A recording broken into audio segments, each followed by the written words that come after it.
माननीय सभासदों, माननीय अध्यक्ष जी,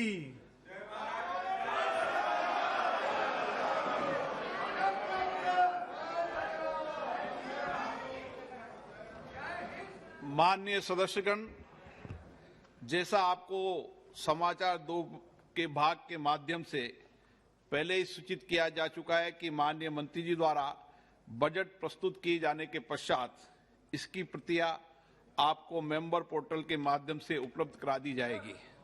आपको यह भी सूचित किया जाता है कि माननीय वित्त मंत्री जी के बजट भाषण की प्रतियां हार्ड कॉपी के रूप में उपलब्ध कराई जाएगी।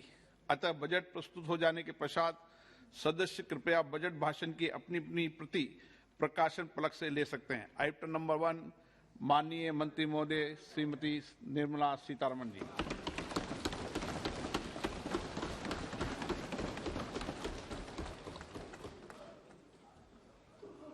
मंत्री जी आज डिजिटल बजट पढ़ रही हैं।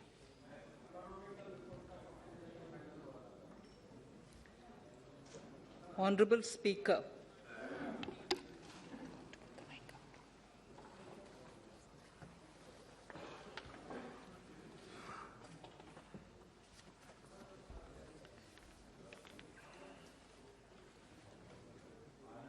Honorable Speaker, sir, I present the budget for the year 2022-23.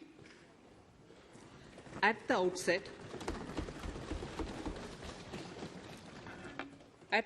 sir, I want to take a moment to express my empathy for those who had to bear adverse health and economic effects of the pandemic.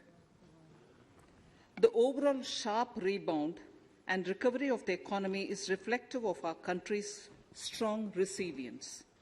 India's economic growth in the current year is estimated to be 9.2%, highest among all large economies. I recognize we are in the midst of an Omicron wave with high incidence but milder symptoms. Further, the speed and coverage of our vaccination campaign has helped greatly. With an accelerated improvement of health infrastructure in the past 2 years, we are in a strong position to withstand challenges. I am confident that with Sabka Prayas, we will continue our journey with strong growth. Honorable Speaker, we are marking Azadi Ka Amrit Mahotsav and have entered into Amrit Kal, the 25-year-long lead-up to India at 100. Honorable Prime Minister, in his Independence Day address, had set out the vision for India at 100. By achieving certain goals during Amrit Kal, our government aims to attain this vision. They are complementing the macroeconomic level growth focus with a microeconomic level all-inclusive welfare focus, promoting digital economy and fintech, technology-enabled development, energy transition, and climate action, and relying on virtuous cycles starting from private investment with public capital investment, helping to crowd in private investment. Since 2014, our government's focus has been on empowerment of citizens, especially the poor and the marginalized. Measures have included programs that have provided housing, electricity, cooking gas, and access to water.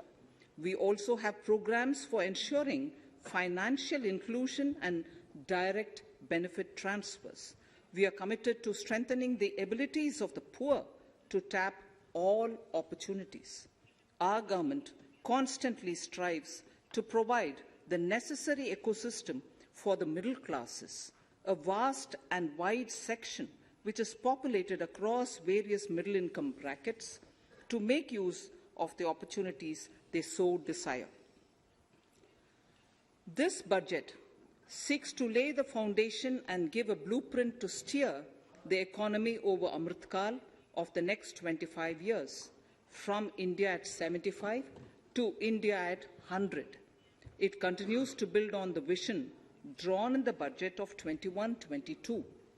Its fundamental tenets, which included transparency of financial statement and fiscal position reflect the government's intent, strengths, and challenges.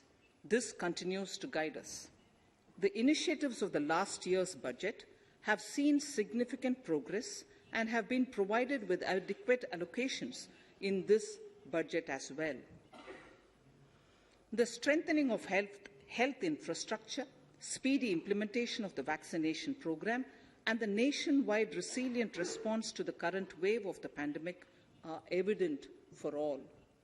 The productivity-linked incentive in 14 sectors for achieving the vision of Atmanirbhar Bharat has received excellent response, with potential to create 60 lakh new jobs and an additional production of 30 lakh crore during next 5 years.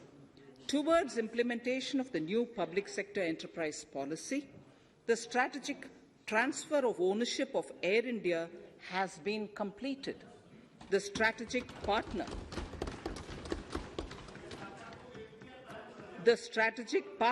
for Neelachal Ispat Nigam Limited has been selected. The public issue of the LIC is expected shortly. Others too are in the process for 2022-23. The National Bank आपको पर्याप्त मौका पर्याप्त अवसर मिलेगा बेटे बेटे टिप्पणी मत कीजिए.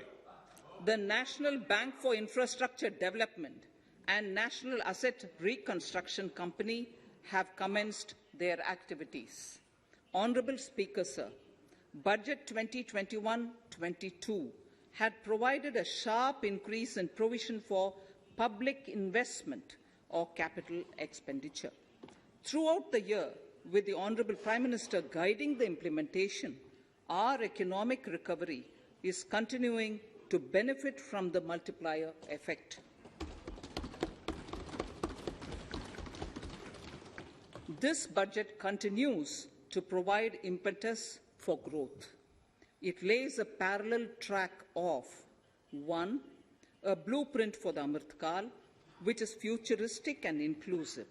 This will directly benefit our youth, women, farmers, the scheduled castes, and the scheduled tribes. And number 2, big public investment. Number 2, big public investment for modern infrastructure, readying for India at 100. This shall be guided by PM Gati Shakti and be benefited by the synergy of multimodal approach. Moving forward on this parallel track, we lay the following 4 priorities: PM Gati Shakti, inclusive development, productivity enhancement and investment, sunrise opportunities, energy transition, and climate action, and 4, financing of investments.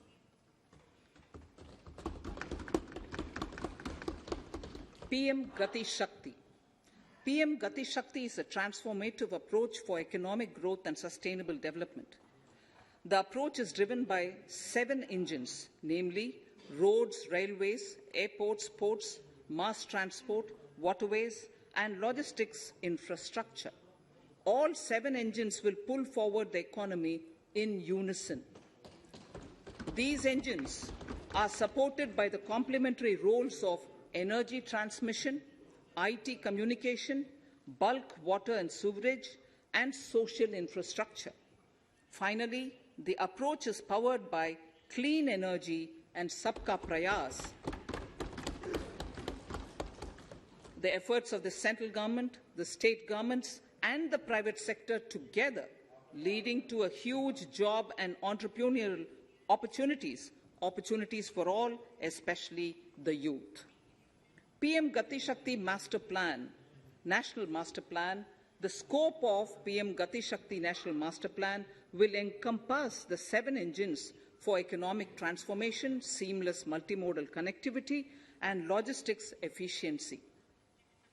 It will also include the infrastructure development by the state governments as per Gati Shakti Master Plan.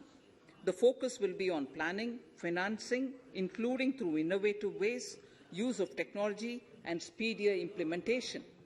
The projects pertaining to these 7 engines in the national infrastructure pipeline will be aligned with PM Gati Shakti framework.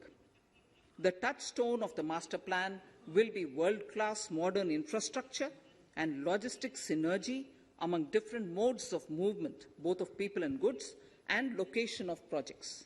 This will help raise the productivity and accelerate economic growth and development. Road transport. PM Gati Shakti Master Plan for expressways will be formulated in 22-23 to facilitate faster movement of people and goods. The national highways network will be expanded by 25,000 kilometers in 2022-23. 20,000 crores of rupees will be mobilized through innovative ways of financing to complement the public resources.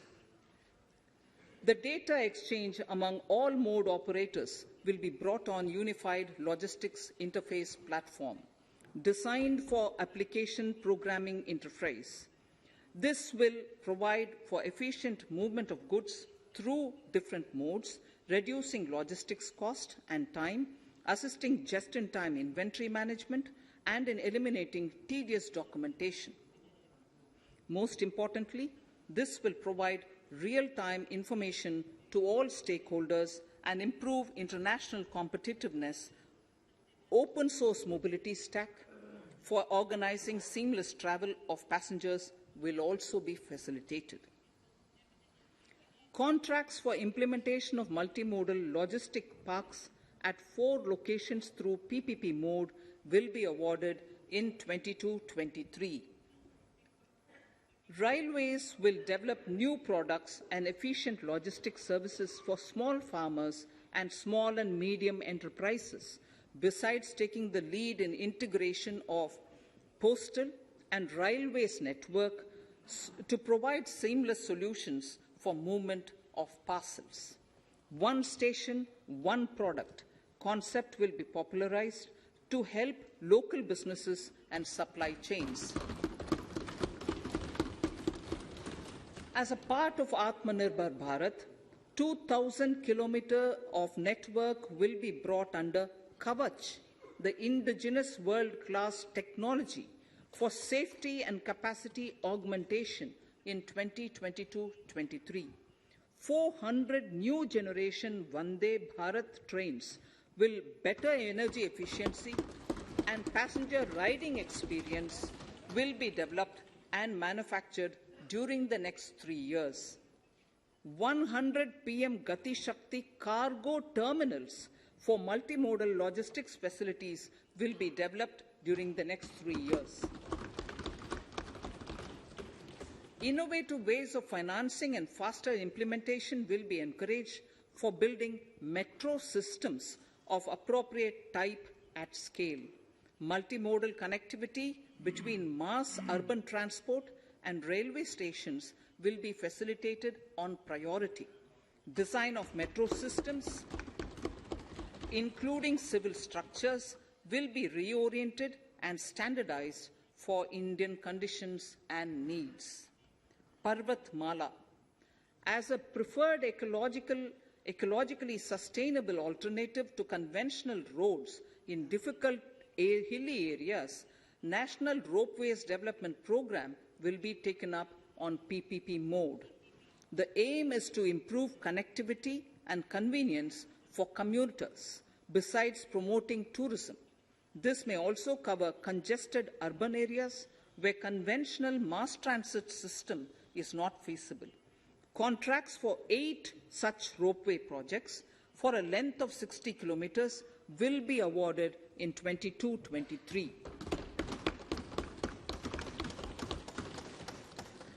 With technical support from the Capacity Building Commission, central ministries, state governments, and their infra agencies will have their skills upgraded.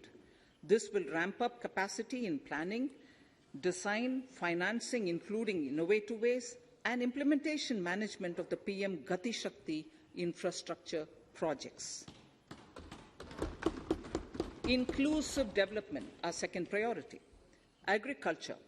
The procurement of wheat in Rabi 21-22 and the estimated procurement of paddy in Kharif 21-22 will cover 1,208 lakh metric tons of wheat and paddy from 163 lakh farmers, and 2.37 lakh crores will be the direct payment of MSP value to their accounts. Chemical-free natural farming will be promoted throughout the country with a focus on farmers' lands in 5-kilometer wide corridors along the river Ganga at the first stage. 2023 has been announced as the International Year of Millets. Support will be provided for post-harvest value addition, enhancing domestic consumption, and for branding millet products nationally and internationally. To reduce our dependence on import of oil seeds, a rationalized and comprehensive scheme to increase domestic production of oil seeds will be implemented. For delivery of digital and high-tech services to farmers, with involvement of public sector research and extension institutions, along with private agri-tech players and stakeholders of agri-value chains, a scheme in PPP mode will be launched.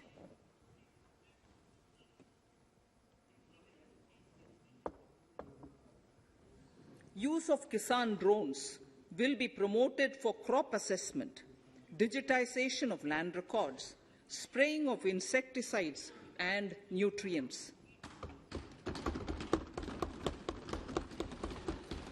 States will be encouraged to revise syllabi of agricultural universities to meet the needs of natural, zero budget, and organic farming, modern-day agriculture, value addition, and management. A fund with blended capital raised under the co-investment model will be facilitated through the NABARD. This is to finance startups for agriculture and rural enterprise relevant for farm produce value chain. The activities of these startups will include inter alia, support for FPOs, machinery for farmers on rental basis at farm level, and technology including IT-based support. The implementation of the Ken-Betwa link project at an estimated cost of 44,605 crores will be taken up. This is aimed at providing irrigation benefits to 9.0 lakh hectare of farmers' lands, drinking water supply to 62 lakh people, 103 megawatt of hydro, 27 megawatt of solar power, allocations of 4,300 crores of rupees in the RE 21-22 and 1,400 crores of rupees in 22-23 have been made for this project.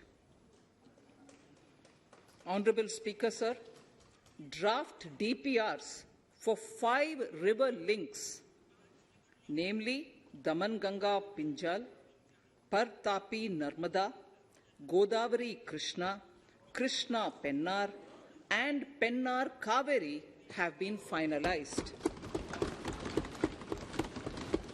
Once a consensus is reached among the beneficiary states, the Centre will provide support for their implementation. For farmers to adopt suitable varieties of fruits and vegetables and to use appropriate production and harvesting techniques, our government will provide a comprehensive package with participation of state governments.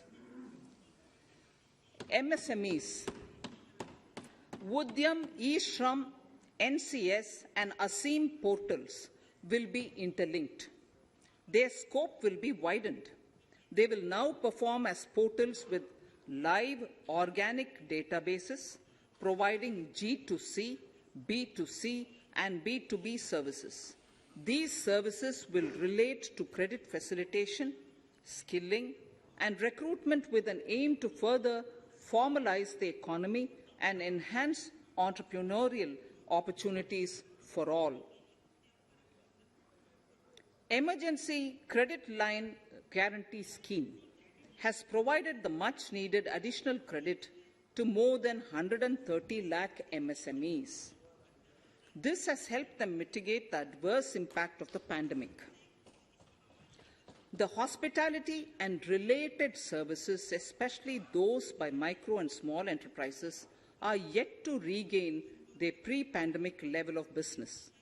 Considering these aspects, the ECLGS will be extended up to March 2023, and its guarantee cover will be expanded by 50,000 crores of rupees to total cover of 5 lakh crores.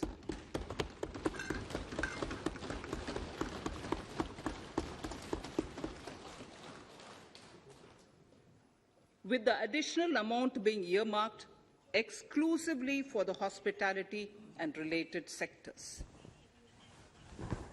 Credit Guarantee Trust for Micro and Small Enterprises, CGTMSE, scheme will be revamped with required infusion of funds. This will facilitate additional credit of 2 lakh crore for micro and small enterprises and expand employment opportunities.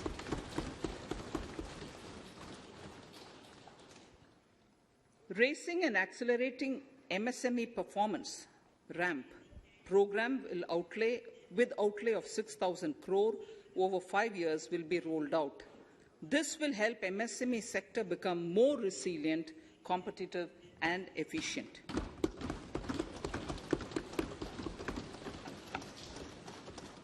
Skilling programs and partnership with the industry will be reoriented to promote continuous skilling avenues, sustainability, and employability. The National Skill Qualification Framework will be aligned with dynamic industry needs. Digital ecosystem for skilling and livelihood, the Desh Stack e-portal, will be launched. This aims to empower citizens to skill, reskill, or upskill through online training. It will also provide API-based trusted skill credentials, payment and discovery layers to find relevant jobs and entrepreneurial opportunities. Startups will be promoted to facilitate Drone Shakti through varied applications and for drone as a service. In select ITIs in all states, the required courses for skilling will be started. Due to the pandemic-induced closure of schools, our children, particularly in the rural areas and those from scheduled castes and scheduled tribes and other weaker sections, have lost almost 2 years of formal education. Mostly, these are children in government schools. We recognize the need to impart supplementary teaching and to build a resilient mechanism for education delivery. For this purpose, One Class, One TV channel program of PM E-Vidya will be expanded from 12 to 200 TV channels. This will enable all states to provide supplementary education in regional languages for classes 1 to 12.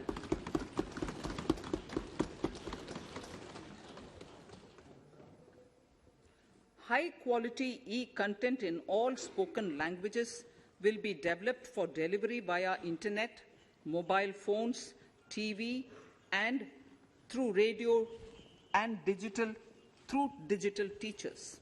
A competitive mechanism for development of quality e-content by the teachers will be set up to empower and equip them with digital tools of teaching and facilitate better learning outcomes.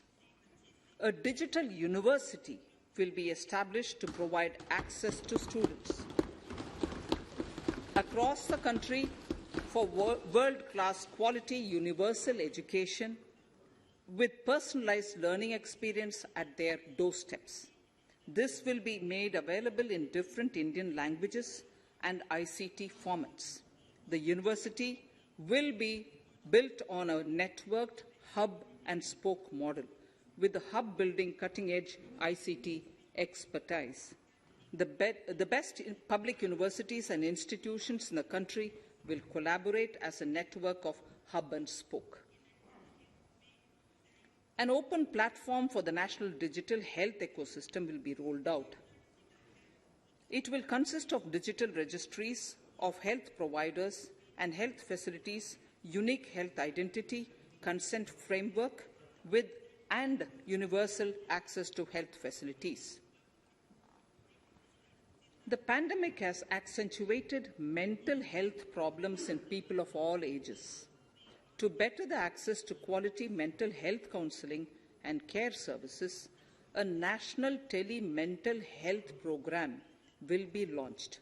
This will include a network of 23 Tele mental health centers of excellence, with NIMHANS being the nodal center, and International Institute of Information Technology, Bangalore, IIIT Bangalore, providing technology support. Recognizing the importance of Nari Shakti as the harbinger of our bright future and for women-led development, during the Amrit Kal, our government has comprehensively revamped the schemes of the Ministry of Women and Child Development. Accordingly, 3 schemes, namely Mission Shakti, Mission Vatsalya, Saksham Anganwadi and Poshan 2.0 were launched recently to provide integrated benefits to women and children. Saksham Anganwadis are a new generation Anganwadis that have better infrastructure and audio-visual aids, powered by clean energy and providing improved environment for early childhood development. 2 lakh Anganwadis will be upgraded under this scheme. Current coverage of Har Ghar Nal Se Jal is 8.7 crores. Of this, 5.5 crore households were provided tap water in last 2 years itself. Allocation of 60,000 crores of rupees has been made with an aim to cover 3.8 crore households in 2022 and 23. In 22-23, 80 lakh houses will be completed for the identified eligible beneficiaries of the PM Awas Yojana, both rural and urban.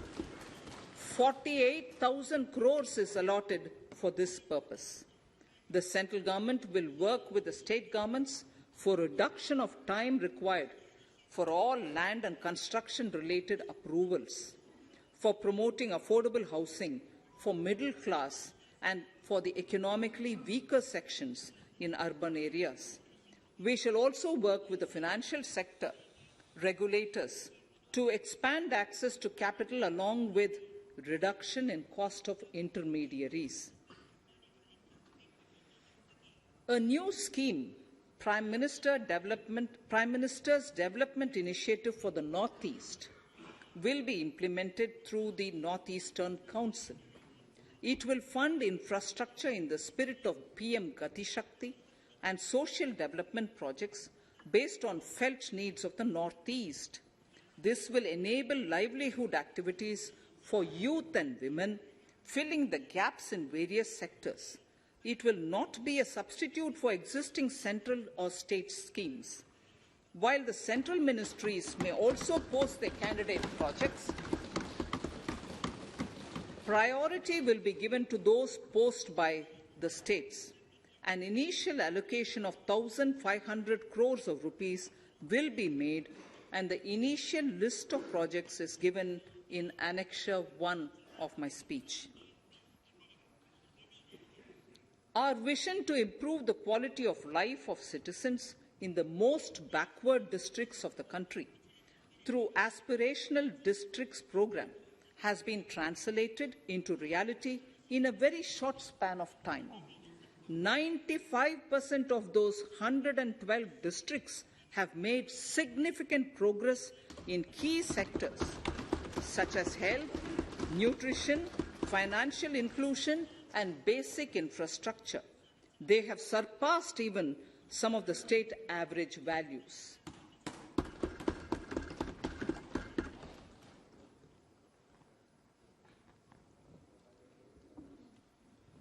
However, in those districts, some blocks continue to lag.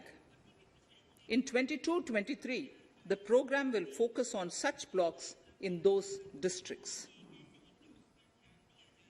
Border villages with sparse population, limited connectivity, and infrastructure often get left out from the development gains. Such villages on the northern border will be covered under a new Vibrant Villages program. The activities will include construction of village infrastructure, housing, tourist centers, road connectivity, provisioning of decentralized renewable energy, direct-to-home access for Doordarshan and educational channels, and support for their livelihood generation. Additional funding for these activities will be provided. Existing schemes will be converged. We will define their outcomes and monitor them on a constant basis. In 2022, 100% of 1.5 lakh post offices will come on the core banking system, enabling financial inclusion and access to accounts through net banking, mobile banking, ATMs, and also provide online transfer of funds between post office accounts and bank accounts. This will be helpful, especially for farmers and senior citizens in rural areas, enabling interoperability and financial inclusion.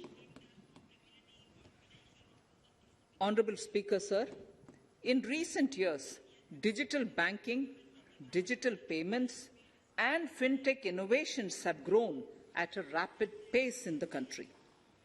Government is continuously encouraging these sectors to ensure that the benefits of digital banking reach every nook and corner of the country in a consumer-friendly manner. Taking forward this agenda and to mark 75 years of our independence, it is proposed to set up 75 digital banking units in 75 districts of the country by scheduled commercial banks. The financial support for digital payment ecosystem announced in the previous budget will continue in 22-23 as well. This will encourage further adoption of digital payments. There will also be a focus to promote use of payment platforms that are economical and user-friendly. Sir, I move to the next priority. In recent years, over 25,000 compliances were reduced and nearly 1,500 union laws were repealed.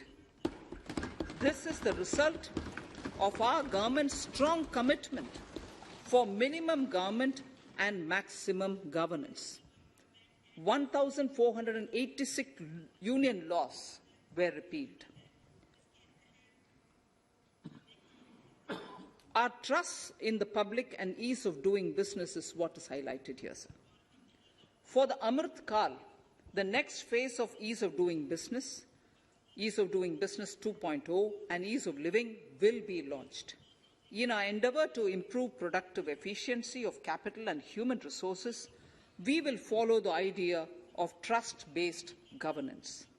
The new phase will be guided by an active involvement of the states, digitization of manual processes and interventions, integration of the central and state level systems through IT bridges, a single point access for all citizen-centric services, and standardization and removal of overlapping compliances, crowdsourcing of suggestions and ground-level assessment of the impact with active involvement of citizens and businesses will be encouraged. A single window portal, Parivesh, for all green clearances was launched in 2018. It has been instrumental in reducing the time required for approvals significantly. The scope of this portal will be expanded to provide information to the applicants based on location of units. Information about specific approvals will be provided. It will enable application for all 4 approvals through a single form and tracking of the process through Centralized Processing Center Green, CPC Green. E-passports. The issuance of e-passports using embedded chip and futuristic technology will be rolled out in 22-23 to enhance the convenience for the citizens in their overseas travel. By the time of India at 100, nearly half our population is likely to be living in urban areas. To prepare for this, orderly urban development is of critical importance. This will help realize the country's economic potential, including livelihood opportunities for the demographic dividend. For this, on the one hand, we need to nurture the megacities and their hinterlands to become current centers of economic growth. On the other, we need to facilitate Tier 2 and Tier 3 cities to take on the mantle in the future. This would require us to reimagine our cities into centers of sustainable living with opportunities for all, including women and our youth. For this to happen, urban planning cannot continue with a business-as-usual approach. We plan to steer a paradigm change. A high-level committee of reputed urban planners, urban economists, and institutions will be formed to make recommendations on urban sector policies, capacity building, planning, implementation, and governance. For urban capacity building, support will be provided to the states. Modernization of building bylaws, town planning schemes, transit-oriented development will be implemented. This will facilitate reforms for people to live and work closer to the mass transit systems. The central government's financial support for mass transit projects and AMRUT scheme will be leveraged for formulation of action plans and their implementation for facilitating the TOD and TPS by the states. For developing India-specific knowledge in urban planning and design, and to deliver certified एक चीज कभी-कभी image बिगाड़ सकती है. Up to 5 existing academic institutions in different regions will be designated as centers of excellence. These centers will be provided endowment fund of 250 crore.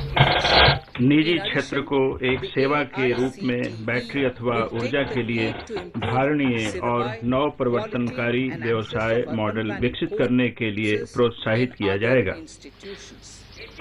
इससे EV पारितंत्र की प्रभावकारिता में सुधार होगा. भू संसाधनों का प्रभावी उपयोग एक सख्त अनिवार्यता है. राज्यों को अभिलेखों के आईटी आधारित प्रबंधन को सुकर और कारगर बनाने के लिए unique land parcel identification number अपनाने के लिए प्रोत्साहित किया जाएगा. अनुसूची 8 की भाषाओं में से किसी में भू अभिलेखों के लिप्यांतरण संबंधी सुविधा भी शुरू की जाएगी। एक राष्ट्र एक रजिस्ट्रीकरण सॉफ्टवेयर के साथ national genetic document registration system के अंगीकरण अथवा लिंकेज को रजिस्ट्रीकरण के लिए समरूप प्रक्रिया और विलेखों और दस्तावेजों के कहीं भी रजिस्ट्रीकरण को एक विकल्प के रूप में बढ़ावा दिया जाएगा। दिवाला और शोधन अक्षमता संहिता समाधान प्रक्रिया की प्रभावकारिता को बढ़ाने तथा सीमा पार दिवाला समाधान को सुकर बनाने के लिए इस संहिता में आवश्यक संशोधन किए जाएंगे। त्वरित कॉरपोरेट समापन। नई कंपनियों के त्वरित रजिस्ट्रीकरण के लिए अनेक आईटी आधारित तंत्र स्थापित किए गए हैं। अब पुनर्विन्यास प्रक्रिया के साथ त्वरित कॉरपोरेट समाधान समापन के लिए केंद्र इन कंपनियों के स्वैच्छिक परिसमापन को सरल और कारगर बनाने तथा गति देने के लिए मौजूदा 2 वर्ष के समय को 6 माह तक बढ़ाने के लिए स्थापित किया जाएगा। सरकारी खरीद। हाल ही में सरकारी नियमों को अमृतकाल की आवश्यकताओं के लिए आधुनिक बनाया गया है। नए नियमों को विभिन्न हितधारकों से प्राप्त इनपुटों से लाभ मिला है। आधुनिक बनाए गए नियम जटिल टेंडरों के मूल्यांकन में लागत के अलावा पारदर्शी गुणवत्ता मानदंडों के उपयोग को अनुमति देते हैं। चालू बिलों के 75% के भुगतान हेतु अनिवार्य रूप से 10 दिन के भीतर और समझौते के माध्यम से विवादों के निपटारे को प्रोत्साहित करने के लिए प्रावधान किए गए हैं। पारदर्शिता को बढ़ाने तथा भुगतानों में विलंब को कम करने एक अगले कदम के रूप में एक पूर्णतः कागज रहित एंड-टू-एंड ऑनलाइन ई-बिल सिस्टम को अपनी खरीदों के लिए सभी केंद्रीय मंत्रालयों द्वारा उपयोग के लिए शुरू किया जाएगा। यह सिस्टम आपूर्तिकर्ताओं और ठेकेदारों को अपने डिजिटल रूप से हस्ताक्षरित बिलों और दावों तथा कहीं से भी अपनी स्थिति का पता लगाने के लिए ऑनलाइन प्रस्तुत करने में सक्षम बनाया जाएगा। सप्लायरों और कार्य ठेकेदारों के लिए अप्रत्यक्ष लागत को कम करने के लिए बैंक गारंटी के लिए एक विकल्प के रूप में प्रतिभू बॉन्डों को सरकारी खरीदों में स्वीकार्य बनाएगा। व्यवसाय जैसे स्वर्ण आयात भी इसको उपयोगी पा सकेंगे। IRDAI ने बीमा कंपनियों द्वारा प्रतिभू बॉन्डों को जारी करने के लिए रूपरेखा बनाई है। ABGC प्रोत्साहन कार्यबल। एनिमेशन, विजुअल इफेक्ट्स, गेमिंग और कॉमिक्स सेक्टर युवाओं को रोजगार के लिए बड़ी संभावना प्रदान करता है। एक ABGC संवर्धन कार्यबल सभी हितधारकों के साथ इसे प्राप्त करने तथा हमारे बाजारों और वैश्विक मांग को पूरा करने के लिए घरेलू क्षमता निर्माण के लिए तौर तरीकों की सिफारिश करने के लिए स्थापित किया जाएगा। दूरसंचार क्षेत्र। सामान्य रूप से दूरसंचार और विशेष रूप से 5G प्रौद्योगिकी समृद्धि और रोजगार अवसर प्रदान करने में समर्थ बना सकते हैं। अपेक्षित स्पेक्ट्रम नीलामियों को निजी दूरसंचार प्रदाताओं द्वारा 2022-23 के भीतर 5G मोबाइल सेवाओं के आरंभ को सुकर बनाने के लिए 2022 में निष्पादित किया जाएगा। डिजाइन आधारित विनिर्माण के लिए एक योजना उत्पादन से जुड़ी प्रोत्साहन योजना के भाग के रूप में 5G के लिए एक मजबूत पारितंत्र बनाने के लिए लॉन्च की जाएगी। ग्रामीण और दूर दराज के क्षेत्रों में सस्ते ब्रॉडबैंड और मोबाइल सेवा प्रसार को सक्षम बनाने के लिए वैश्विक सेवा बाध्यता निधि के तहत वार्षिक संग्रह के 5% तक आवंटित की जाएगी। इससे प्रौद्योगिकियों और समाधानों के अनुसंधान और विकास तथा वाणिज्यीकरण को बढ़ावा मिलेगा। हमारा विजन यह है कि सभी ग्राम और उनके निवासियों को ई सेवाओं की समान पहुंच, संचार सुविधाएं और शहरी क्षेत्रों और उनके निवासियों के रूप में डिजिटल संसाधन प्राप्त होने चाहिए। दूर दराज के क्षेत्र सहित सभी ग्रामों में ऑप्टिकल फाइबर बिछाने के लिए संविदाएं वर्ष 2022-23 में पीपीपी के माध्यम से भारत नेट परियोजना के तहत ठेके दिए जाएंगे। इसके 2025 में पूरा हो जाने की संभावना है। ऑप्टिकल फाइबर के बेहतर तथा अधिक प्रभावी उपयोग को समर्थ बनाने के लिए उपाय किए जाएंगे। निर्यात संवर्धन।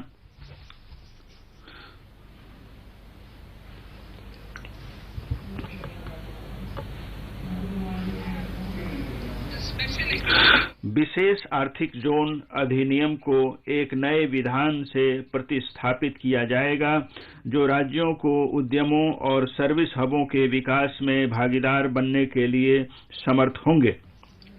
इसमें उपलब्ध अवसंरचना को इष्टतम रूप से उपयोग करने तथा निर्यातों की प्रतिस्पर्धात्मकता को बढ़ाने के लिए सभी बड़े मौजूदा और नए औद्योगिक एनक्लेव शामिल होंगे। रक्षा में आत्मनिर्भरता। हमारी सरकार निर्यातों को कम करने और सशस्त्र बलों के लिए उपकरणों में आत्मनिर्भरता को बढ़ावा देने के लिए प्रतिबद्ध है। पूंजीगत खरीद बजट के 2021-22 में 58% से बढ़ाकर वर्ष 2022-23 में घरेलू उद्योग के लिए 68% तक उत्कृष्ट किया जाएगा। रक्षा अनुसंधान और विकास कार्य उद्दृष्टि रक्षा अनुसंधान और विकास बजट के 25% के साथ उद्योगों, स्टार्टअप और शिक्षा जगत के लिए खोला जाएगा।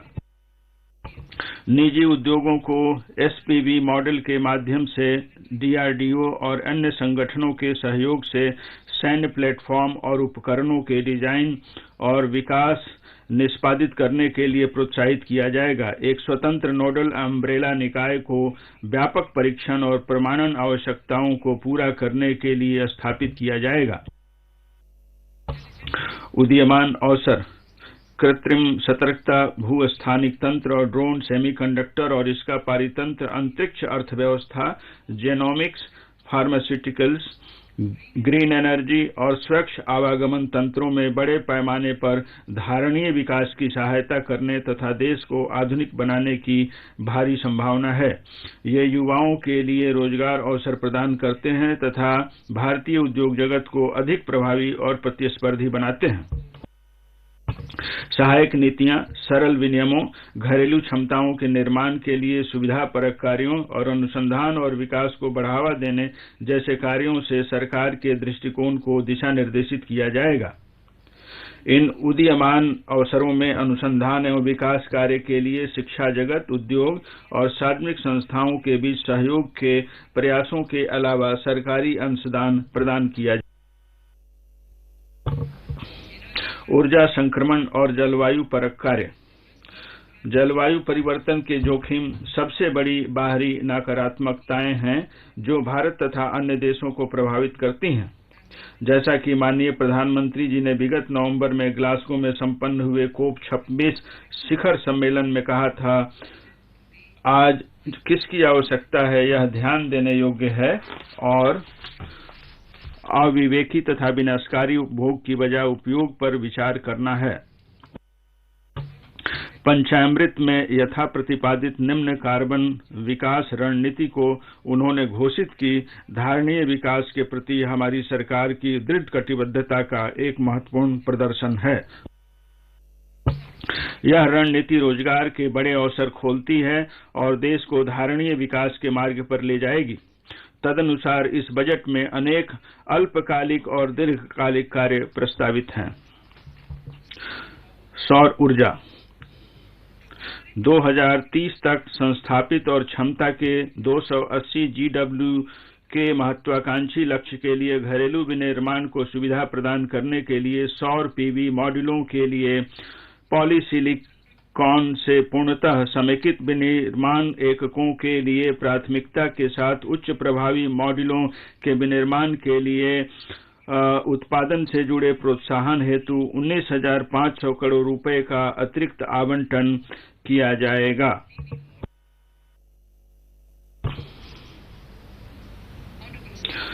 माननीय अध्यक्ष महोदय, वृत्ताकार अर्थव्यवस्था संक्रमण के उत्पादकता बढ़ाने तथा नए व्यवसायों तथा रोजगारों के लिए बड़े अवसर सृजित करने में सहायता करने की संभावना है।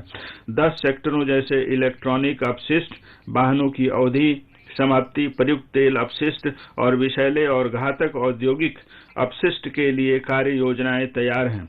अब अवसंरचना, प्रतिलोमी संभार तंत्र, प्रौद्योगिकी उन्नयन और अनौपचारिक क्षेत्र के साथ एकीकरण के मुद्दों के समाधान पर ध्यान दिया जाएगा।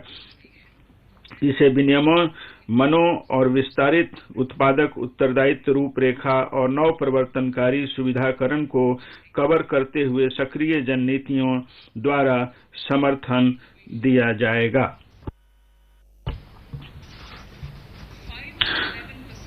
5 से 7% बायोमास पेलेट को थर्मल पावर प्लांटों में जलाया जाएगा, जिससे प्रति वर्ष 38 MMT कार्बन डाइऑक्साइड की बचत होगी। इससे किसानों को अतिरिक्त आय होगी और स्थानीय लोगों के लिए रोजगार के अवसर उपलब्ध होंगे और हम खेतों में पराली को जलाने से भी बच जाएंगे। ऊर्जा की बचत ऊर्जा प्रबंधन का एक महत्वपूर्ण पहलू है, अतः ऊर्जा एफिशिएंसी तथा बचत उपायों को बढ़ावा दिया जाएगा।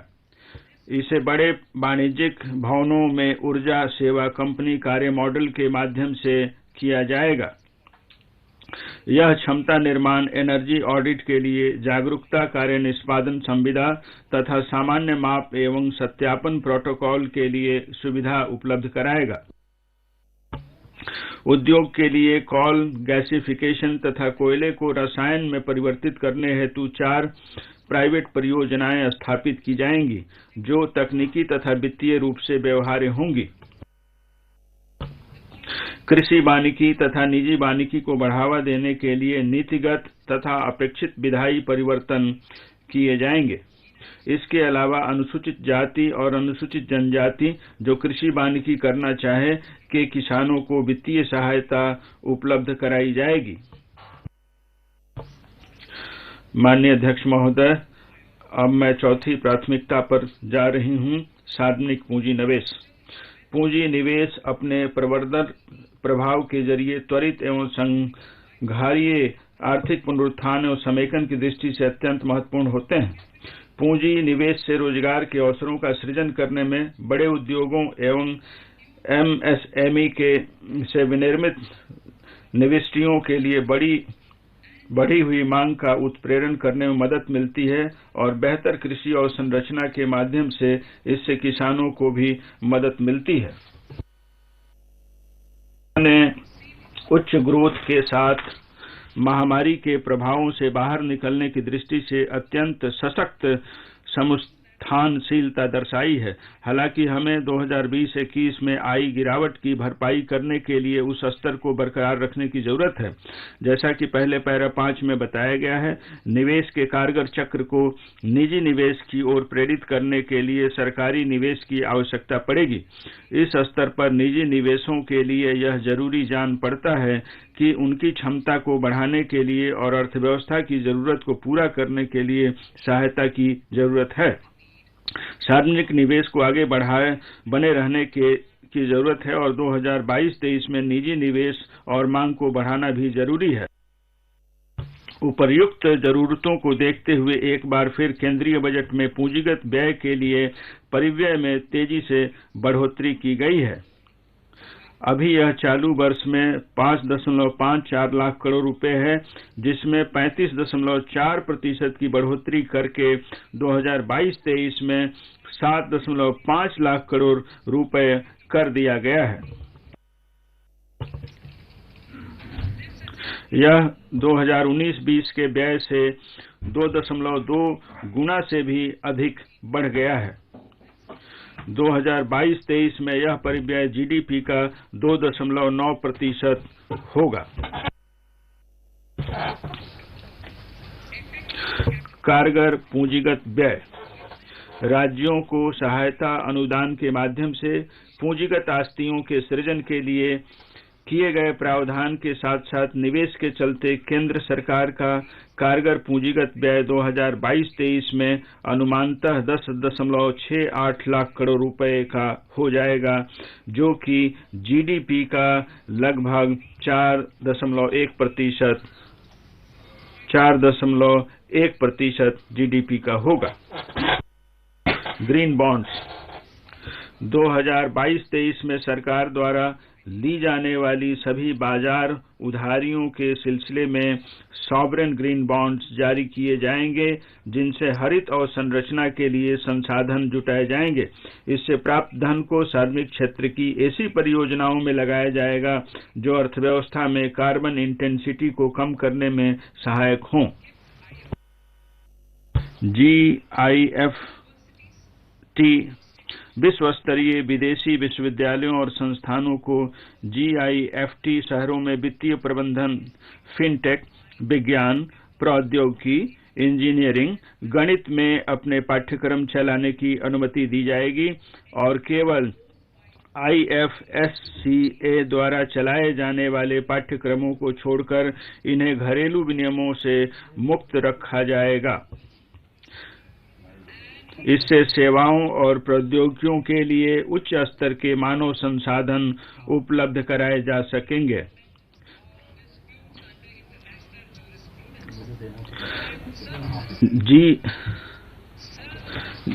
GIFT शहरों में अंतर्राष्ट्रीय विवाचन केंद्र की स्थापना की जाएगी, जिससे अंतर्राष्ट्रीय न्यायशास्त्र के अनुसार विवादों का समय पर समाधान किया जा सकेगा। देश में सतत एवं माहौल के अनुरूप वित्त पोषण के लिए वैश्विक पूंजी जुटाने के लिए आवश्यक सेवाएं GIT शहरों में दी जाएगी। डेंस चार्जिंग इंफ्रास्ट्रक्चर और ग्रिड स्केल बैटरी सिस्टम वाले डाटा सेंटर्स और एनर्जी स्टोरेज सिस्टम्स को अवसंरचनाओं की हार्मोनाइज्ड लिस्ट में शामिल किया जाएगा। इससे डिजिटल अवसंरचना और स्वच्छ ऊर्जा भंडारण के लिए क्रेडिट सुलभ हो सकेगा। उद्यम पूंजी और निजी इक्विटी निवेश। उद्यम पूंजी और निजी इक्विटी ने पिछले साल 5.5 लाख करोड़ रुपए से अधिक का निवेश किया था, जिससे स्टार्टअप और विकास के एक बहुत बड़े इकोसिस्टम का मार्ग प्रशस्त हुआ है। इस प्रकार के निवेश को बढ़ाने के लिए इनके विनियामकों और अन्य प्रकार की बाधाओं की समग्र रूप से जांच परख किए जाने की जरूरत है। इसके लिए एक विशेषज्ञ समिति का गठन किया जाएगा, जो इस तरह की जांच परख करके उचित उपाय सुझाएगी।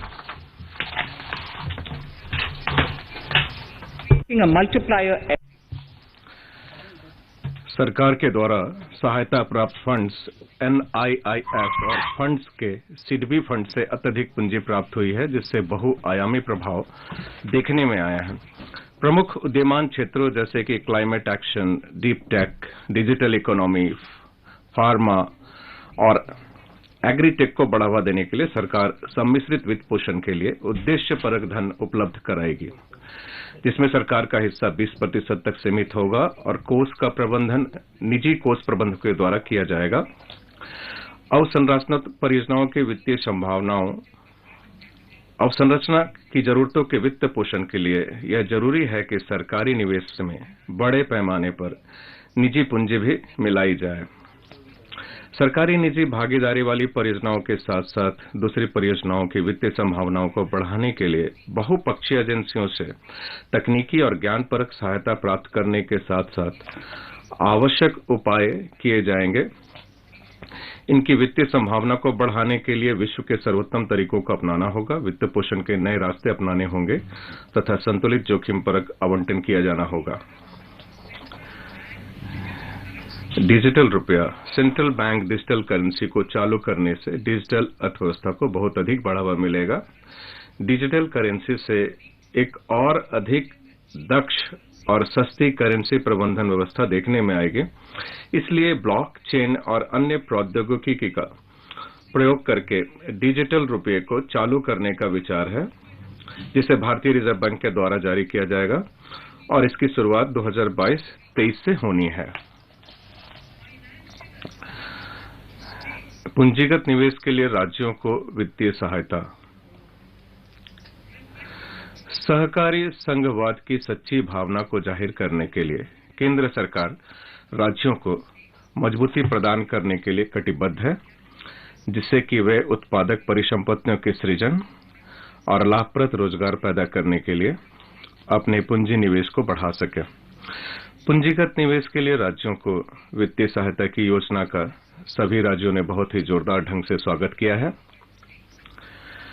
मुख्यमंत्रियों और राज्य वित्त मंत्रियों के साथ हुई मेरी बैठक में मिले अनुरोधों को सम्मान देते हुए चालू वर्ष में इस योजना के अंतर्गत बजट अनुमान में रखे गए 10,000 करोड़ रुपए के पूंजी परिव्यय को संशोधित अनुमान में बढ़ाकर 15,000 करोड़ रुपए कर दिया गया है।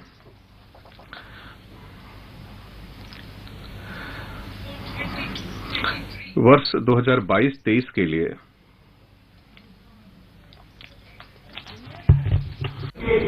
I'll repeat that. मैं इस वाक्य को फिर से दोहराती हूं।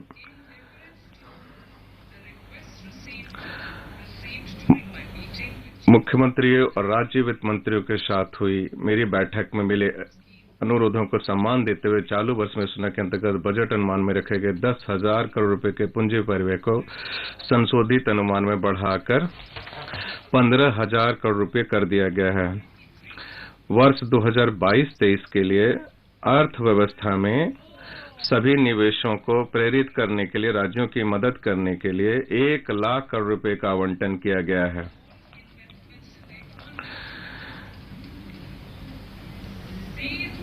ये 50 वर्षीय ब्याज मुक्त ऋण राज्यों को दिए जाने वाले सामान्य कर्ज के अलावा हैं। ये जो ऋण राज्यों को दिए जाते हैं वो सामान्य कर्ज के अलावा हैं। इस प्रकार के आवंटन का प्रयोग पीएम गति शक्ति से जुड़े निवेशों और राज्यों के अन्य उत्पाद परक पूंजी निवेश में किया जाएगा। इसमें निम्नलिखित से संबंधित घटक भी शामिल होंगे। प्रधानमंत्री ग्राम सड़क योजना के प्राथमिकता वाले हिस्से के लिए पूरक वित्त पोषण, जिसमें राज्यों के हिस्से के लिए सहायता भी शामिल है।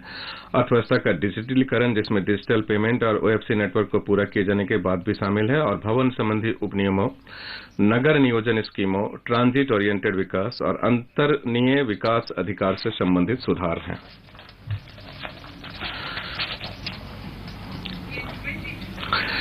वर्ष 2022-23 में 15 वित्त आयोग की सिफारिशों के अनुसार राज्यों को जीएसडीपी के 4% तक के राजकोषीय घाटे की अनुमति होगी, जिसमें से 0.5% विद्युत क्षेत्र सुधार से संबंधित होंगे। इसके लिए शर्तों को पहले ही 2021-22 में बता दिया गया है। राजकोषीय प्रबंधन। बजट अनुमान 2021-22 में दिखाए गए 34.83 लाख करोड़ रुपए के कुल व्यय के एवज में संशोधित अनुमान 37.70 लाख करोड़ रुपए कर रखा गया है। पूंजीगत व्यय का संशोधित अनुमान 6.03 लाख करोड़ रुपए का है। इसमें एयर इंडिया की बकाया गारंटी शुदा देनदारियां और इसकी अन्य विविध प्रतिबद्धताओं को पूरा करने के लिए 91,971 करोड़ रुपए की राशि भी शामिल है।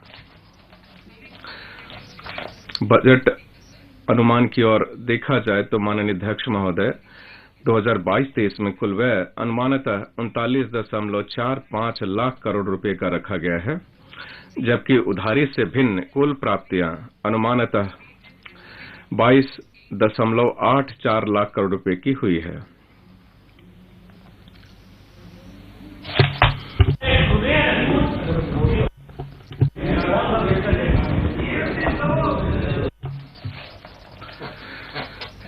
चालू वर्ष में संशोधित वित्तीय घाटा जीडीपी का अनुमानतः माननीय अध्यक्ष महोदय 6.9% है, जबकि बजट अनुमान में इसे 6.8% अनुमानित किया गया है। 2022-23 में राजकोषीय घाटा जीडीपी का अनुमानतः 6.4% है, जो कि राजकोषीय मजबूती के उस मार्ग के अनुरूप भी है जिसकी मैंने पिछले वर्ष घोषणा की थी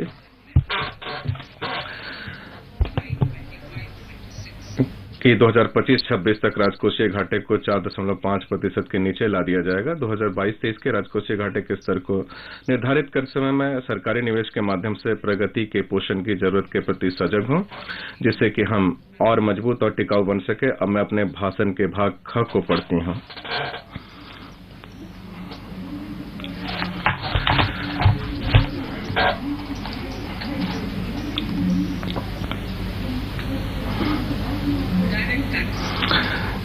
प्रत्यक्ष कर। माननीय अध्यक्ष महोदय, मैं इस अवसर पर देश के सभी करदाताओं के प्रति आभार व्यक्त करना चाहती हूं, जिन्होंने अत्यधिक सहयोग दिया है और जरूरत की इस घड़ी में अपने साथी नागरिकों की सहायता करके सरकार के हाथों को मजबूत किया है। महोदय, मैंने एक महाभारत से उद्धरण लिया है। मैं चाहूंगी कि जो भाषण है उसको अधिक समय दिया जाए, लेकिन उसका जो भावार्थ है वो है कि राजा को किसी भी सरकार की ढिलाई न करते हुए और धर्म के अनुरूप करों का संग्रहण करने के साथ साथ राजधर्म के अनुसार शासन करके लोगों के योग्य क्षेम कल्याण के लिए अवश्य व्यवस्थाएं करनी चाहिए। ये महाभारत में शांति पर्व अध्याय 72 श्लोक 11 है। अपने प्राचीन ग्रंथों से ज्ञान एवं मार्गदर्शन प्राप्त करते हुए हमने प्रगति के पथ पर चलना जारी रखा है। इस बजट के प्रस्तावों का अभिप्राय स्थिर और जानी पहचानी कर व्यवस्था की हमारी घोषित नीति पर कायम रहते हुए और अधिक ऐसे सुधारों को लाना है जो एक विश्वसनीय कर व्यवस्था स्थापित करने की हमारी संकल्पना को आगे बढ़ा सके। यह कर प्रणाली को और भी अधिक सरल बनाएगा, करदाताओं को स्वैच्छिक अनुपालन के लिए प्रोत्साहित करेगा और मुकदमेबाजी को कम करेगा। नई अद्यतनीकृत विवरणी का चलन शुरू करना। भारत तीव्र गति से बढ़ रहा है और लोग एक से अधिक वित्तीय लेन देन कर रहे हैं। आयकर विभाग ने करदाता के अंतरणों की रिपोर्टिंग का एक सशक्त ढांचा स्थापित किया है। इस संदर्भ में कुछ करदाताओं को यह महसूस हो सकता है कि उन्होंने कर अदायगी के लिए अपनी आमदनी का ठीक आकलन करने में चूक या गलतियां की हैं। ऐसी गलतियों को सुधारने का मौका देने के लिए मैं अतिरिक्त कर की अदायगी करके अद्यतन विवरणी दाखिल करने के लिए करदाताओं को अनुमति देने के एक नए प्रावधान का प्रस्ताव कर रही हूं। यह अद्यतन विवरणी संगत निर्धारण वर्ष के अंत से 2 वर्षों के भीतर दाखिल की जा सकती है।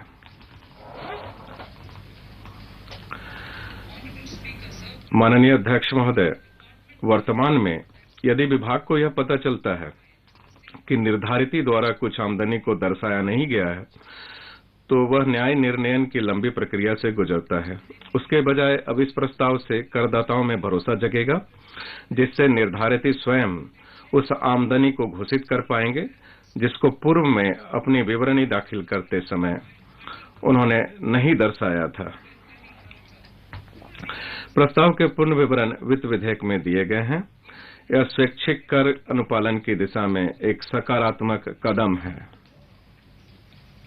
बजट प्रस्तुत किए जाने के पश्चात इसकी प्रतियां आपको मेंबर पोर्टल के माध्यम से उपलब्ध करा दी जाएगी। आपको यह भी सूचित किया जाता है कि माननीय वित्त मंत्री जी के बजट भाषण की प्रतियां हार्ड कॉपी के रूप में उपलब्ध कराई जाएगी। अतः बजट प्रस्तुत हो जाने के पश्चात सदस्य कृपया बजट भाषण की अपनी अपनी प्रति प्रकाशन फलक से ले सकते हैं। आइटम नंबर 1, माननीय मंत्री महोदय श्रीमती निर्मला सीतारमण जी।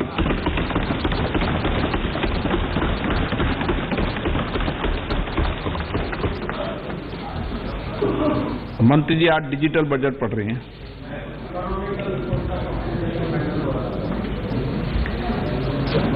Honourable speaker. माननीय अध्यक्ष जी,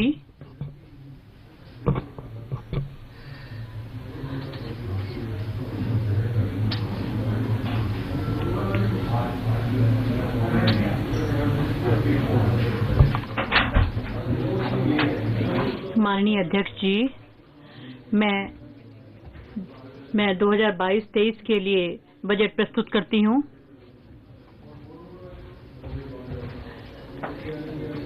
शुरू में ही मैं थोड़ा समय लेना चाहती हूं।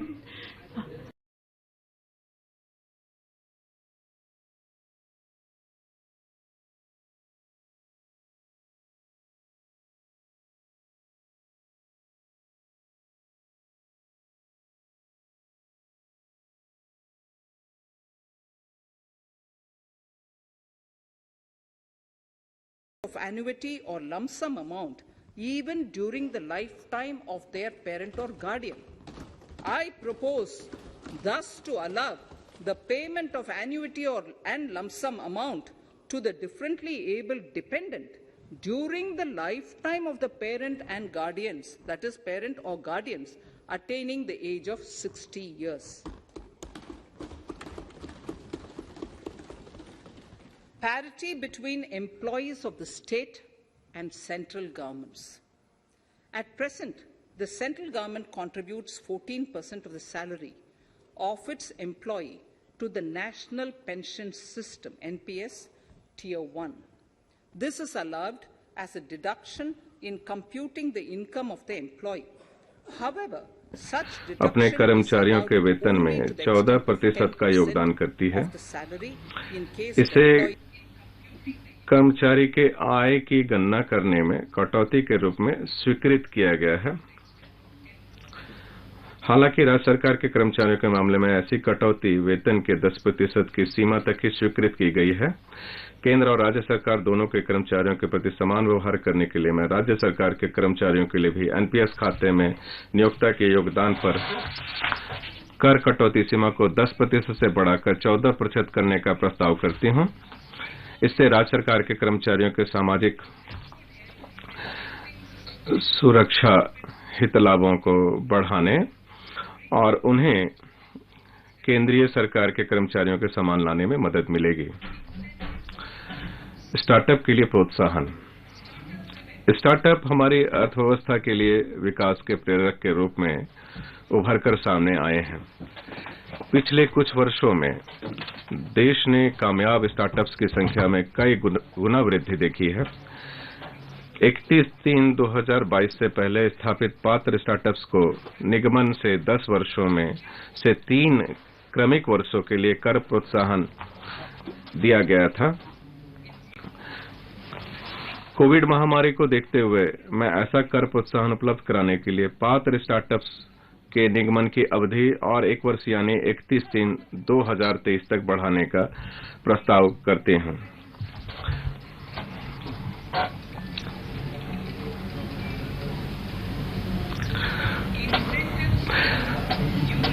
नव निगमित विनिर्माण कंपनियों के लिए रियायती कर व्यवस्था के अंतर्गत प्रोत्साहन। कतिपय घरेलू कंपनियों के लिए वैश्विक रूप से प्रतिस्पर्धी कारोबारी परिवेश कायम करने के लिए हमारी सरकार द्वारा नव निगमित घरेलू विनिर्माण कंपनियों के लिए 15% कर की रियायती कर व्यवस्था लागू की गई थी। मैं धारा 115 ख के अंतर्गत विनिर्माण या उत्पादन के आरंभ करने की अंतिम तिथि को 1 वर्ष यानी 31 मार्च 2023 से 31 मार्च 2024 तक बढ़ाने का प्रस्ताव करती हूं।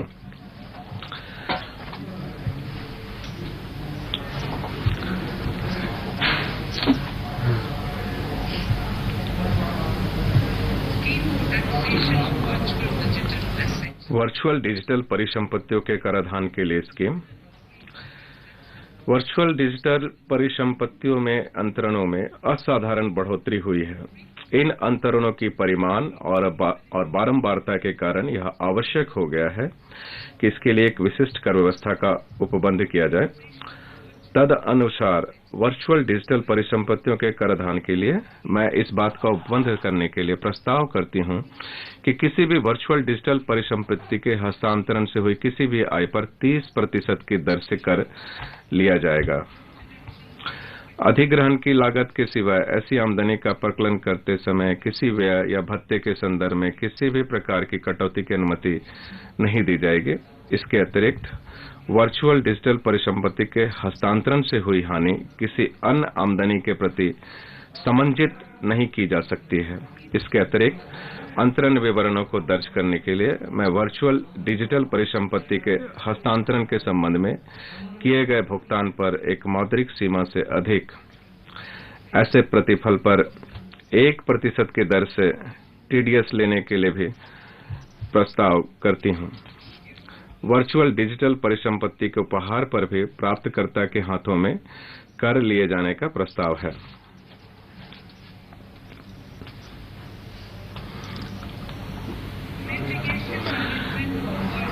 विभाग द्वारा बारंबार अपील किए जाने से बचने के लिए मुकदमा प्रबंधन। यह पाया गया है कि ऐसी अपीलें दायर करने में बहुत अधिक समय और संसाधन लगता है, जिनमें एक जैसे मुद्दे शामिल होते हैं। चुस्त दुरुस्त मुकदमा प्रबंधन की हमारी नीति को आगे बढ़ाते हुए मैं इस बात का उपबंध करने के लिए प्रस्ताव करती हूं कि यदि किसी निर्धारित के मामले में कानून का एक प्रश्न किसी भी मामले में अधिकारिता वाले उच्च न्यायालय या उच्चतम न्यायालय के समक्ष लंबित कानून के प्रश्न के सदृश है, तो विभाग द्वारा इस निर्धारित के मामले में आगे अपील दायर करना तब तक के लिए स्थगित कर दिया जाएगा जब तक कि वैसे कानून के प्रश्न पर अधिकारिता प्राप्त उच्च न्यायालय या उच्चतम न्यायालय द्वारा निर्णय न ले लिया जाए। इससे करदाताओं और विभाग के बीच बारंबार होने वाली मुकदमेबाजी को कम करने में बहुत अधिक मदद मिलेगी। आईएफएससी को आगे और बढ़ावा देने के लिए हमारे प्रयासों को आगे बढ़ाते हुए मैं एतद द्वारा इस बात का उपबंध करने का प्रस्ताव करती हूं कि अपतटीय व्युत्पन्नों, लिखतों या किसी अपतटीय बैंकिंग यूनिट द्वारा काउंटर पर निर्गत व्युत्पन्नों से अनिवासी को हुई आमदनी, रॉयल्टी से हुई आमदनी और जहाज को पट्टे पर देने के ब्याज और आईएफएससी में पोर्टफोलियो मैनेजमेंट सेवाओं से प्राप्त आमदनी विशिष्ट शर्तों के अधीन कर से मुक्त होगी। अधिभार का यौक्तिकरण। वैश्वीकृत कारोबारी दुनिया में ऐसी अनेक कार्य संविधाएं होती है जिनके निबंधन एवं शर्तों में एक सहायता संघ कंसोर्शियम का गठन किया जाना अनिवार्य रूप से अपेक्षित होता है। कंसोर्शियम के सदस्य सामान्यतः कंपनियां होती है। ऐसे मामलों में इन एओपी की आमदनी पर 37% तक का श्रेणीबद्ध अधिभार लगता है, जो अलग अलग कंपनियों पर लगाए जाने वाले अधिभार की तुलना से काफी अधिक है। तदनुसार मैं इन एओपी के अधिभार की उच्चतम सीमा 15% निर्धारित करने का प्रस्ताव करती हूं। इसके अतिरिक्त सूचीबद्ध इक्विटी शेयरों, यूनिट्स आदि पर दीर्घावधिक पूंजी अभिलाभों पर 15% का अधिकतम अधिभार देय होता है, जबकि अन्य दीर्घावधिक पूंजी अभिलाभों पर श्रेणीबद्ध अधिभार लगता है, जो 37% तक हो सकता है। मैं किसी प्रकार की परिसंपत्तियों के हस्तांतरण से उत्पन्न दीर्घ आवधिक पूंजी अभिलाभों पर अधिभार को 15% की उच्चतम सीमा तक निर्धारित करने का प्रस्ताव करती हूं। इस कदम से स्टार्टअप समुदाय को प्रोत्साहन मिलेगा और विनिर्माण कंपनियों और स्टार्टअप्स को कर लाभ देने के साथ मेरा यह प्रस्ताव आत्मनिर्भर भारत के प्रति हमारी प्रतिबद्धता की पुनः पुष्टि करता है। कारोबारी व्यय के रूप में स्वास्थ्य एवं शिक्षा उपकर के संबंध में स्पष्टीकरण। आयकर कारोबारी आय की संगणना के लिए एक स्वीकार्य व्यय नहीं है, इसमें कर के साथ साथ अधिभार भी शामिल है। स्वास्थ्य एवं शिक्षा उपकर विनिर्दिष्ट शासकीय कल्याणकारी कार्यक्रमों के निधियन के लिए करदाता पर एक अतिरिक्त अधिभार के रूप में अधिरोपित किया जाता है, परंतु कुछ न्यायालयों ने स्वास्थ्य एवं शिक्षा उपकर को कारोबारी व्यय के रूप में स्वीकृत किया है, जो विधायी अभिप्राय के विरुद्ध है। विधायी अभिप्राय दोहराने के लिए मैं यह स्पष्ट करने का प्रस्ताव करते हूं कि आय और मुनाफे पर किसी भी अधिभार या उपकर को कारोबारी व्यय के रूप में स्वीकृत नहीं किया जा सकता है। कर वंचन की रोकथाम। माननीय अध्यक्ष महोदय, वर्तमान में तलाशी कार्यों में पता लगे अप्रकट आय के संबंध में हानि को आगे ले जाकर संबंधित करने के संबंध में अस्पष्टता है। ये पाया गया है कि अनेक मामलों में जिनमें अप्रकट आमदनी या बिक्री को छिपाने आदि का पता लगता है, तो हानि के प्रति समंजन करने के भुगतान से बचा जाता है। निश्चितता लाने और करवंचनों में निवारक भय बढ़ाने के लिए मैं ये उपबंध करने का प्रस्ताव करती हूं कि तलाशी एवं सर्वेक्षण कार्रवाइयों के दौरान पता लगे अप्रकट आय के संबंध में किसी भी प्रकार की हानि के प्रति समंजन की अनुमति नहीं दी जाएगी।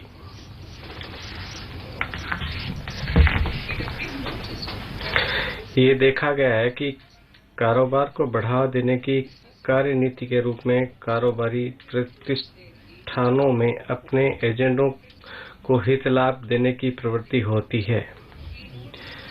ऐसे हितलाभ एजेंटों के हाथों में कर योग्य होते हैं। ऐसे अंतरणों का पता ठिकाना रखने के लिए मैं हितलाभ देने वाले व्यक्ति द्वारा कर कटौती के लिए उपबंध करने का प्रस्ताव करती हूं। बशर्ते वित्त वर्ष में ऐसे हित लाभों का कुल मूल्य 20,000 रुपए से अधिक ना हो। कुछ अन्य बदलाव भी किए जा रहे हैं जिनके ब्यौरे वित्त विधेयक में दिए गए हैं। अब आती हूँ अप्रत्यक्ष कर। जीएसटी में बहुत ही ऐतिहासिक सुधार हुआ है।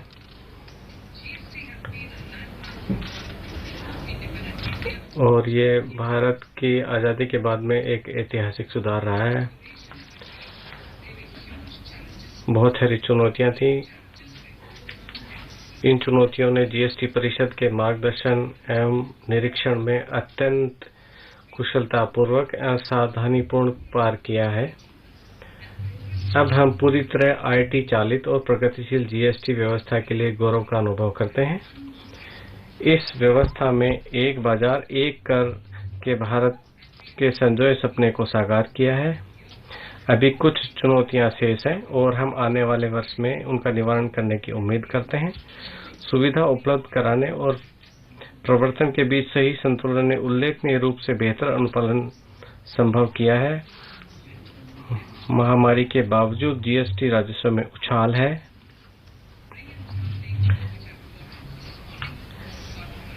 ये मेरे भाषण का भाग नहीं है जो आज सुबह ही पता चला है। यह सबके ज्ञान के लिए बताना चाहूंगी। मैं इस सभा के संज्ञान में लाना चाहती हूँ कि सकल जीएसटी संग्रहण जनवरी 2022 के लिए 1.40 लाख करोड़ रहा है, जो अधिकतम है अब तक का जीएसटी के लागू होने के बाद में ये सबसे ज्यादा रहा है। ये संभव हुआ है क्योंकि हमारी तेजी से अर्थव्यवस्था में वृद्धि हुई है। कोविड के बाद में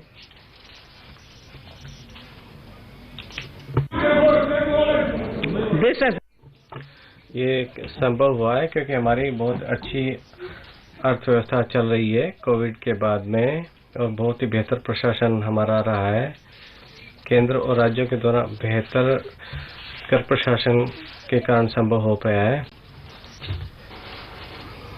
और इसके लिए जो करदाता हैं उसके लिए बहुत अच्छा उन्होंने योगदान दिया है।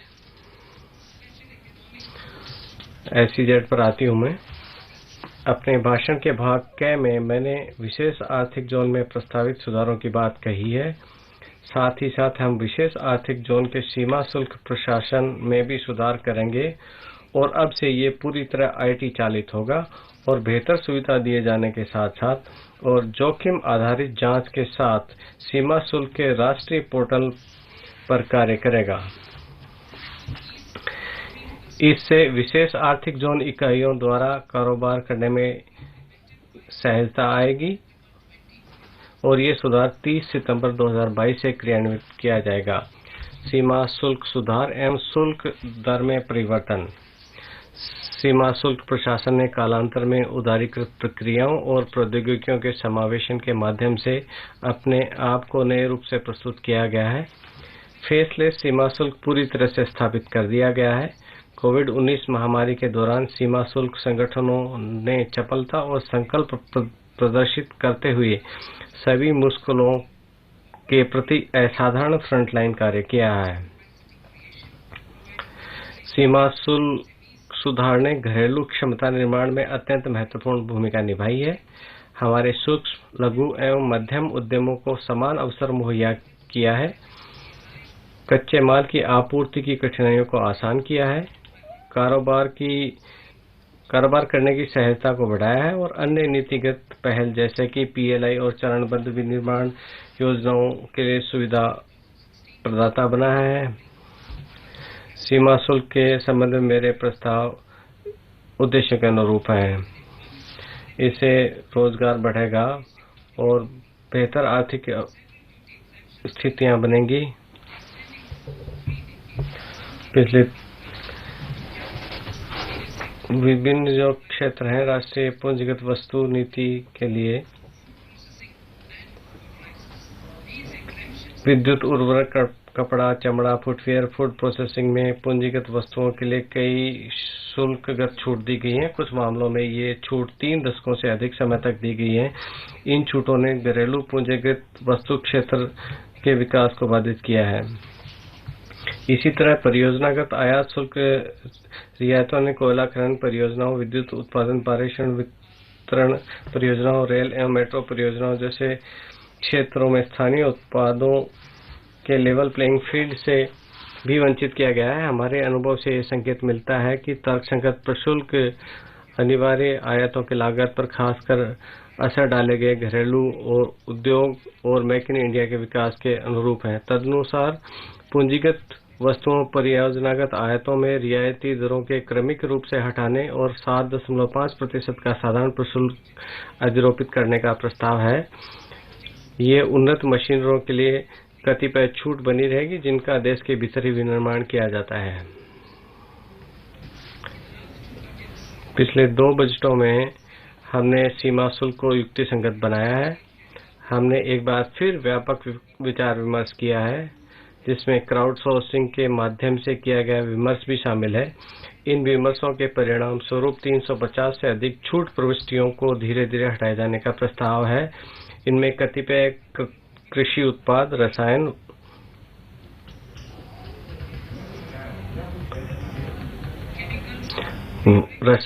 वस्त्र, मेडिकल उपकरण और ड्रग्स एवं औषधियां शामिल हैं जिनके लिए पर्याप्त घरेलू क्षमता मौजूद है। आगे एक सरलीकरण उपाय के रूप में कई रियायती दरें इन्हें विभिन्न अधिसूचनाओं के माध्यम से विहित करने के बजाय सीमा प्रशुल्क अनुसूची में ही समाविष्ट की जा रही हैं। इस व्यापक समीक्षा से सीमा शुल्क दर और प्रशुल्क संरचना विशेषकर रसायन, कपड़ा और धातु जैसे क्षेत्रों के लिए सरल हो जाएगी और विवाद कम से कम होगा। जो वस्तुएं भारत में विनिर्मित नहीं की जाती हैं या की जा सकती हैं, उनके लिए छूट हटाने से और अधिनिर्मित उत्पादों के विनिर्माण में प्रयुक्त होने वाले कच्चे माल पर रियायती शुल्क लगाने में मेक इन इंडिया और आत्मनिर्भर भारत के लिए हमारे लक्ष्य को हासिल करने में बहुत अधिक मदद मिलेगी। हम आती हूँ इलेक्ट्रॉनिक्स पर। इलेक्ट्रॉनिक विनिर्माण तेजी से बढ़ रहा है। श्रेणीबद्ध दर संरचना मुहैया कराने के लिए सीमा शुल्क की दरों में आंशिक संशोधन किया जा रहा है ताकि पहनने योग्य उपकरणों, श्रवण उपकरणों और इलेक्ट्रॉनिक स्मार्ट मीटरों को घरेलू विनिर्माण की सहूलियत दी जा सके। मोबाइल फोन चार्जरों के ट्रांसफार्मर और मोबाइल कैमरा मॉड्यूल के कैमरा लेंस और कतिपय अन्य वस्तुओं के कलपुर्जों के लिए शुल्क में रियायतें दी जा रही हैं। इनमें से अधिक बढ़ोतरी वाली इलेक्ट्रॉनिक वस्तुओं का निर्माण घरेलू विनिर्माण संभव हो पाएगा। रत्न और आभूषण पर आती हूँ। रत्न एवं आभूषण को बढ़ावा देने के लिए काटे गए तराशे गए हीरे एवं रत्न पत्थरों पर सीमा शुल्क 5% किया जा रहा है। सिर्फ काटे गए हीरों पर शुल्क 0 लगेगा। ई कॉमर्स के माध्यम से आभूषण के निर्यात की सुविधा प्रदान करने के लिए एक सरल विनियामक फ्रेमवर्क इस साल के जून तक क्रियान्वित किया जाएगा। अल्प मूल्यांकित इमिटेशन आभूषण के निर्माण को बढ़ावा देने के लिए इमिटेशन आभूषण पर सीमा शुल्क को इस तरह निर्धारित किया जा रहा है कि इसके निर्यात पर कम से कम 400 रुपये प्रति किलोग्राम शुल्क अदा किया जाए।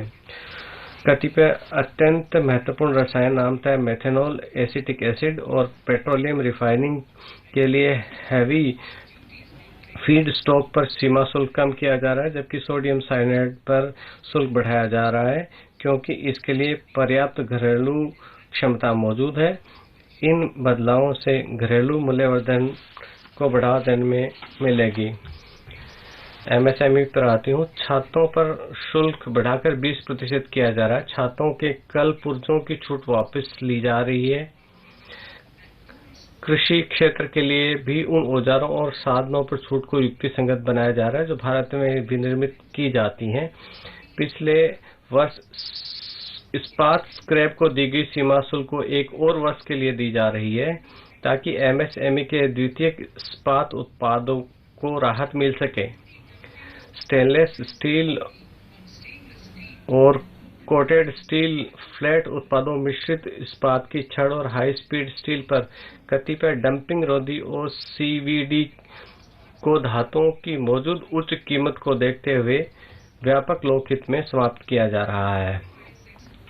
निर्यात को प्रोत्साहन देने के लिए वस्तुओं जैसे सजावटी सामान, trimming, fasteners, button, zipper, lining सामग्री, विनिर्देश चमड़ा, फर्नीचर फिटिंग्स और पैकेजिंग बॉक्स, जिनकी हस्तशिल्प कपड़े और चर्म परिधानों, लेदर, फुटवियर और अन्य वस्तुओं के वास्तविक निर्यातकों को जरूरत पड़ सकती है, पर छूट दी जा रही है। माननीय अध्यक्ष महोदय, झींगी जलीय खेती के लिए अपेक्षित कतिपय निविष्टियों पर शुल्क घटाया जा रहा है ताकि इसमें निर्यात को बढ़ाया जा सके। ईंधन का सम्मिश्रण इस सरकार की एक प्राथमिकता है। ईंधन के सम्मिश्रण के प्रयासों को प्रोत्साहित करने के लिए असम्मिश्रित ईंधन पर 1 अक्टूबर 2022 से 2 रुपए प्रति लीटर का अतिरिक्त विभेदक उत्पाद शुल्क लगेगा। शुल्क दरों, सीमा शुल्क, प्रशुल्क और सीमा शुल्क कानून में कुछ अन्य बदलाव किए जा रहे हैं जिनके बारे में वित्त विधेयक में दिए गए हैं। इन्हीं शब्दों के साथ मैं ये बजट इस सभा को समर्पित करते हूँ। आइटम नंबर 2, मत संख्या 2, निर्मला सीतारमण जी।